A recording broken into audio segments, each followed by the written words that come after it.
Now have a glance on stanza 1 of the poem, The Voice of the Rain. As I have already told you that it is a conversation between rain and Walt Whitman. Now, what Walt Whitman say to the rain? Okay, Walt Whitman say to the rain that who art thou? Who are you? तुम कौन हो? Said I. मैंने कहा. किसने कहा? Vault Whitman ने कहा. Vault Whitman ने कहा who art thou, who are you, तुम कौन हो. किससे कहा? To the soft falling shower. Soft falling shower से बोला. Soft falling shower meaning rain.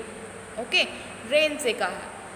तो वॉल्ट विटमैन ने I is here Walt Whitman and Walt Whitman ने सॉफ्ट फॉलिंग सोवर यानी कि रेन से बोला हु आर्ट दाउ, कि तुम कौन हो.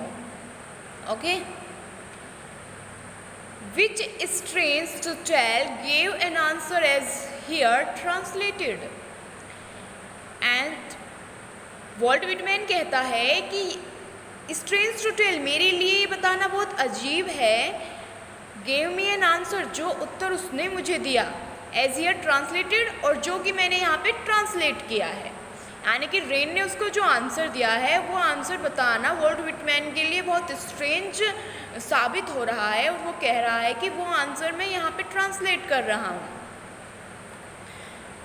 क्या आंसर दिया है फिर रेन ने बोला है I am the poem of earth, कि मैं पृथ्वी की कविता हूँ. Said the voice of the rain, rain की यानी कि बारिश की आवाज़ ने कहा कि मैं पृथ्वी की कविता हूँ. Eternal I rise impalpable out of the land and the bottomless sea. Rain कहती है कि मैं क्या करती हूँ. रेन कहती है कि मैं आई राइज, मैं ऊपर उठती हूँ.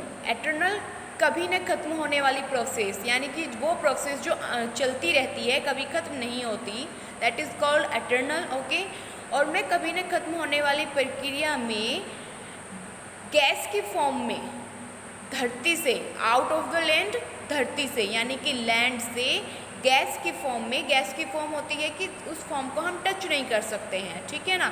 तो जिसको हम टच नहीं कर सकते दैट इज़ कॉल्ड इम्पालेबल.